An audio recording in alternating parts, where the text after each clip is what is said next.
tips you deserve, all straight from the doctors themselves. Maayong Adlaw, Cebu. I am your host, I'm Ayla Chica of City and Digital, and together with the hospital at Maayo, this is Maayong Adlaw Doc, where you can learn and get free tips and advice on different health topics from doctors. Welcome to the third episode of Maayong Adlaw Doc. So this is our third comeback episode of Maayong Adlaw Doc, and we are very pleased to have you guys with us this episode, or this adlaw, Maayong Adlaw ninyong tanan. But before we head over to our talk today, introduce to you our guest doctors, watch this video about the hospital at Maayo, your hospital of choice here in Cebu.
With their commitment to a holistic medical experience, actively infused with compassion, adaptability, reliability, excellence, and social responsibility to their services, these values assure you of global quality and safety standards because the hospital at Maayo truly cares.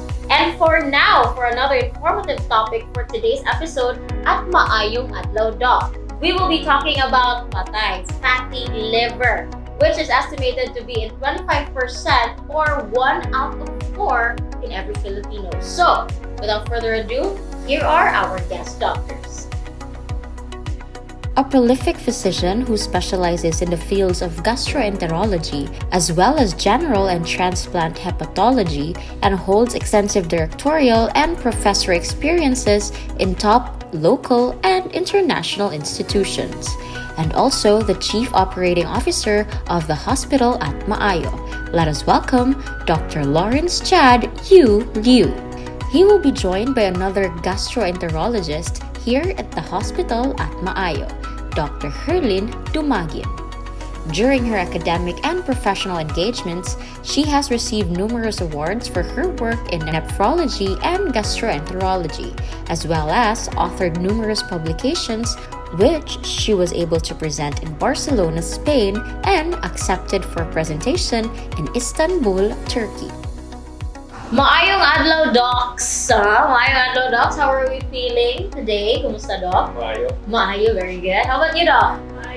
Maayo to see you again sa ato ang third episode for Maayong Adlaw Doc, and this time we'll be talking about fatty livers. Very relatable, sakto, Doc. Very relatable and very common here in the Philippines. Something din sa Cebu sometimes. But before we head on to the main topic or the main questions, nalagid ko'y gamay gid na mga pang. Na ako'y gamay na pang tanong before we dive into the deeper side of having a fatty liver and how we treat it.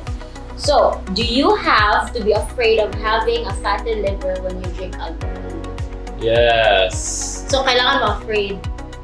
At least kaya na kay risk. May risk ng fatty liver. Kaya kung ano gumi siya, sa atong hibawaan sa una, ang kana mo naa fatty liver mo yung mugikan sa inom. Pero yung tag mga last 20 years, 25 years, na ibaw na ito, na ako'y usa ka grupo na maturok ang fatty liver, diligikan sa inom. So we call this non-alcohol fatty liver. Okay.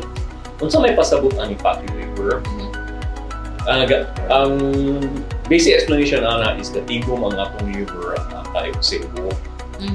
So, sa may kaso, kung kayo-sebo ay it's morning mga butang sa liver nato nga wala ka trabaho, so non-functioning.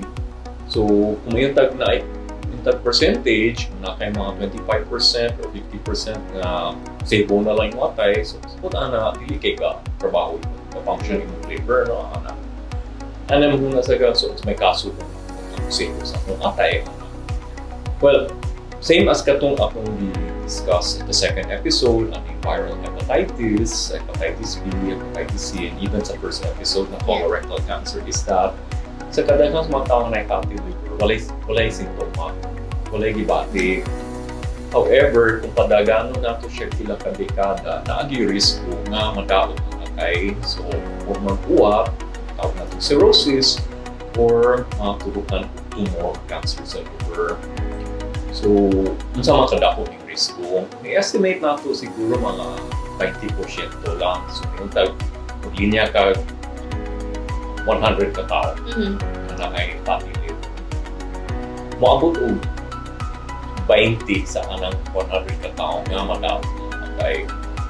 Ang di lang nato maibawan, kinsay mo sa anang 20. So, mas maayo kung makita tayo na itaw na fatty liver is bukdo na nato daan or tanaw nato kung saya nato para matambalan siya. Course of treatment na yun. Yeah.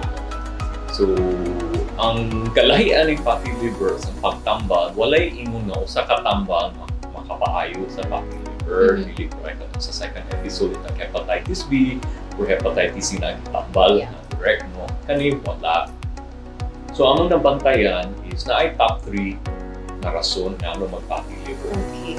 Top 3. Gawa sa alcohol na. So, akong istorya is ang non-alcohol. Okay.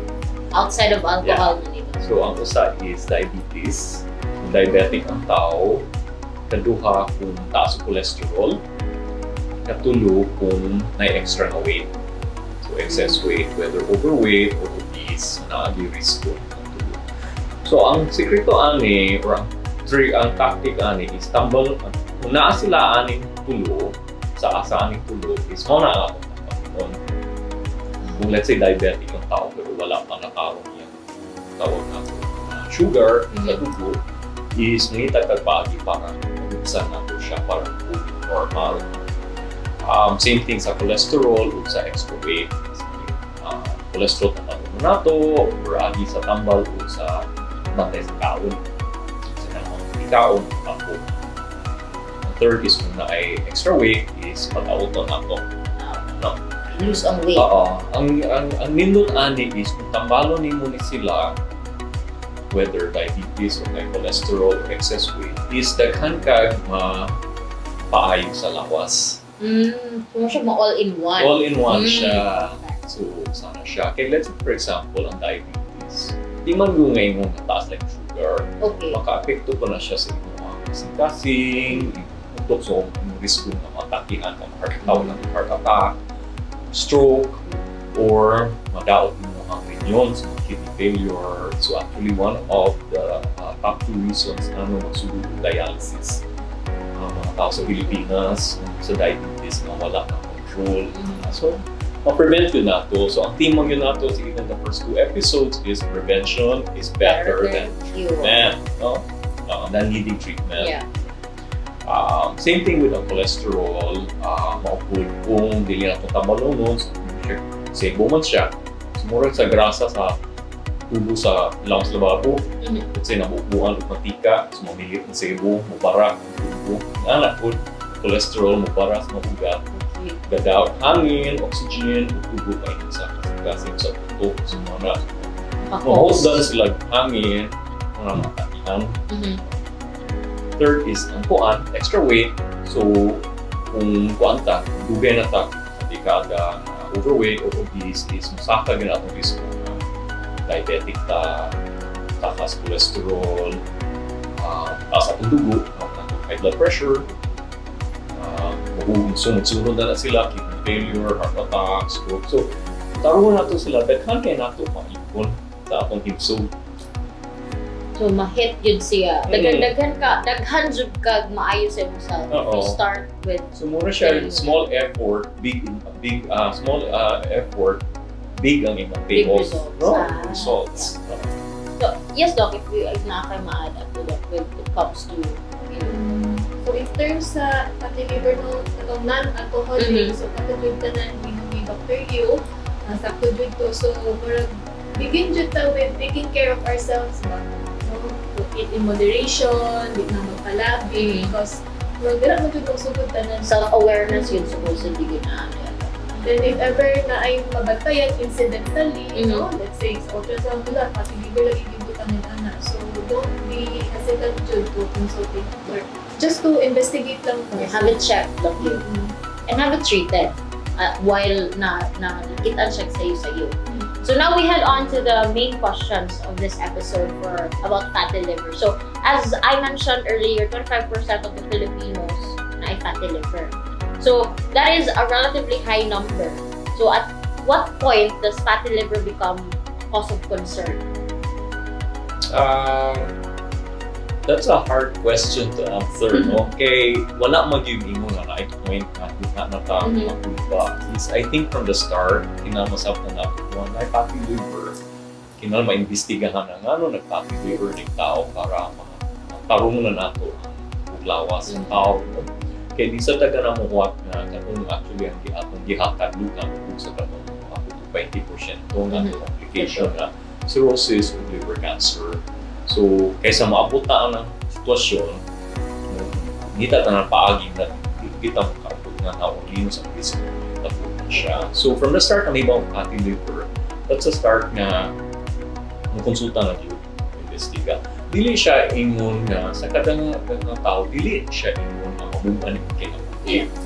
But mag-out ko yung quality of life. So, what we also want to reassure sa ating viewers o people nga living with fatty liver is dili maingon nga, of course, kadaghang tao, di maingon nga pagkaabot na daghang pagkabawal na is moderation lang. Okay.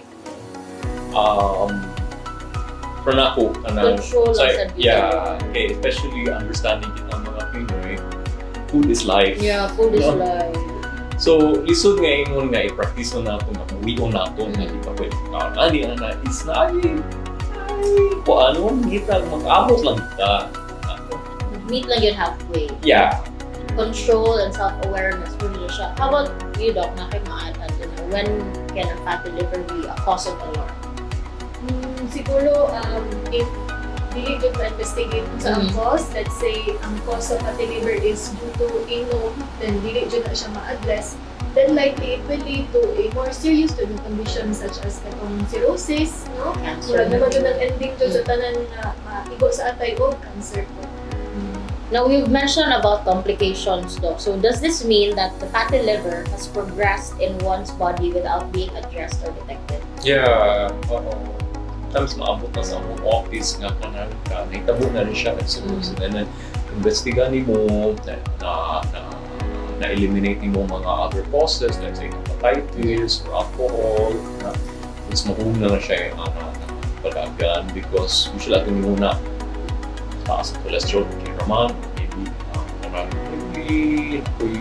tayo nga unong-unong yan, pero maybe nahugad din tayo kung sa 20%, so wala swiftly. Pero kuning kuan kanang mura na siya gustaanay pero dito sa kanang ay gusta na po na pasyente ko. How about you, Doctor? Okay na dito. Nasulti na ni Doc. So, balik na sa tao because detect na natin na it's complications. We talked about earlier na mga ginagmay na prevention. So, we'll just have a little refresher now. So, what is the best way to prevent not having a fatty liver? Okay. Well, I guess answer it na lang two ways. No? One is how to prevent having a fatty liver, or what to do when you already have a Yes. fatty liver. No? So how to prevent, eat moderately, drink moderately, muhog na po nga kada tao lahi-lahi ang pasabot sa moderately. No? Uban na stop. Pero pasabot na uban na. Control ang pasabot. Muna kumutang sa pasyente ka na panagsa, lahi-lahi ang pasabot sa tanang tao nga unsay pasabot sa panagsa. So mahuhog na sa tuwa nga unsay tanaw nimo. Saktura na siya, or when in doubt, konsulta ka sa doctor para ibaw unsay kuan, unsay limits pa. And then exercise.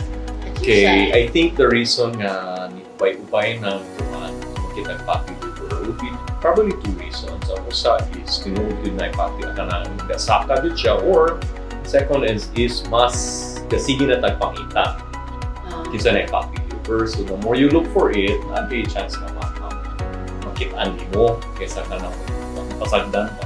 But I think ang duha mga factors is ang atong easier access sa pagkaon. And I think we mentioned in the earlier episode ang access to fast food. Yeah. Second is minus yun ang mga exercise, kaya na tayo mga, let's say, personal devices, tagalingkod, at mas computer, at mas telepono, at tagagawas-gawas, na dakupon ang kuan ay tabo sa kanang pagsugod pandemic o ano tagagawas-gawas, pero dili ko na siya assume because actually I talk to my patients, daghang ko matuduan nila mga exercises sa sulod sa kwarto.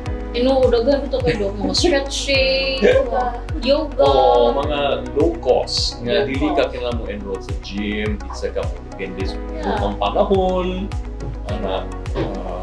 Consistency lang sa good kasi mo. Oo. So, kung mahuli ang starting point is kung ganahan ba ka magkuhan ka na develop a healthy lifestyle. So, ang misunderstanding mo sa tuwa is kung healthy, pasabutan na dili na siya lingaw. Ay, No? So, na may healthy nga. lingaw. Lingaw siya. Mo na lang kung ano ang perception ba. Kaya pasabot na healthy man ka diet. Hindi ko pwede Kung diet di pwede so, dili man. Kanang, ako actually for kadang sa pamilya ako. Pakano naman ako sa Yeah. pero ang quantity kung ang kuan sa kakanunay Ang controller gid na ang dapat na. siya. How about you, Dr. Lee? So, in relation lang sa ni Doc, drink moderately, no? So, depende sa na siya actually sa unsa pud imo ang gina-drink, no? Yeah. Let's say, tag-isa lang mga bottle dito sa vodka, no? Which is considered a hard liquor. So, dahil ang quantity and of course, ang duration po sa pag-inom. And then, kato, dito ni Doc, ang shift sa ato ang diet, no? From healthy kaunta or home cook down to preserved or fast foods and kana sedentary lifestyle. All can pwede na unta maiwasan ba? Then Makalit lang siya makalit change. lang change. The curious question, Doc, na may symptoms ka makatoka na you already have fatty liver? No. Ilum ra kaya na siya. Masakpan lang. Ang nindot ani is kadaghan ng mga tao ga-undergo ang physical examination. So, di na siya ma-detect. And then ang mga kadaghanan ng mga APE, mga is like sa ultrasound, sa liver. So, ang doctors na tigbasa sa ultrasound is mas kuan na sila ka ng i-report nila sa results na kung may fatty liver. So, maimbestigahan din siya. Masugdan na ang investigasyon. So, mahog na lang sa pasyente kung konsulta sila specialista bakit sa fatty liver. And do treatment. Oo, kung sa treatment, kay kung ni siya, bakit di man sa siya yung one treatment fits all patients, no? I-ano siya, tagsa-tagsaon, kung sa yung mga anay sa pasyente. So, yes, Doc. Dili lang sa ultrasound ko kung napayubang sa blood test lang, mamawakin Makita. ko nang hubag ba siguro ang atay. Kasi kuhaan ka og blood test nga para dun sa atay, na ay nisa ka nga level, mumanday ng hubag nga i-subject din sila for ultrasound or if dili sa maayo na ato day ka scan sa atay. Pwede kayo nila ma-avail. Yeah, so kaning fiber scan, so ang pasabot ni Dr. Lin, ang blood test is tawag na po SGPT. Nung kasukod na may hubag sa atay. Ang fiber scan is usa ka special nga ultrasound nga natanaw rin siya nakabay sabo, like fat sa liver o sa kadaghan. Yung porsyento o kung naanabay mga masugo na magpurmatuwa. Kay usually ka ng atong standard nga test na mag-uwat is mag-examine sa lawas sa pasyente or ultrasound tawag na CT scans. Nana siya tumoy nga pati na gid kaayo. Ang kaning fiber scan is makadetect siya sa uwat. Mientras ka forma pa siya, wa pa na forma sa intero atay. Pa siya na gawin. So, Makita na gid. Oo, so makatabang siya sa mga prevention. There we have it. Now, before we end this episode about fatty livers, there's siguro a message or a reminder from the doctors themselves about what we can do, what we can't do, if you have prevention, if you can prevent it, if you want to have it treated. What's your message? The message lang is that most of us are possible suspects na may fatty liver. So, magpa-check lang ta. So, tas doktor magpa-check na may fatty liver kay ilumang ko na siya sa sinigdanan. And then, basin tungod maghibawaan, hintay na kay fatty liver, maghibawaan po sa pag-imbestiga, na basin na kay laing condition, hawa pa rin nahibawaan mag-fatty. So, at least makalikay ta, maglain na maglawas. Said before, eat moderately, drink moderately, exercise. Be active lang yun. Be active. How about you, Dr. Lynn? I-remind sa ato ang mga viewers. So, through listening ani nga segment ko, then amoy na-identify nga possible nga risk ninyo for fatty liver, then start questioning yourself kung sa to. Then, of course, seek consult and always do the follow-up check-up. Kasi sa consultation na ko, din na rin balik ng follow-up check-up. Monitoring, controlling, and moderation. Sakto good. Yes. So thank you so much to our two doctors here for joining us for our third episode of Maayong Adlaw, Doc. We have learned a lot about fatty livers, especially ako. Nagkakigog na learn about ani ato ang segment or ato ang topic this karong adlaw sa Maayong Adlaw, Doc. So if you have questions or if you have siguro mga comments, you can put them down all below so that we will find time to answer these questions and help you as well in understanding more about the fatty liver. So, from their promise of Maayo, which in Cebuano means be well, discover a new healthcare experience in Cebu at the hospital at Maayo. I am your host, Maayong Adlaw of City and Digital, and we hope you learned a thing or two about fatty liver sa mga episode ko sa Maayong Adlaw, Doc. And if you want to know more about the hospital at Maayo, head over to their Facebook page at the Hospital at Maayo or their website at www.thehospitalatmaayo.com or call these numbers below. And we'll see you guys again next time.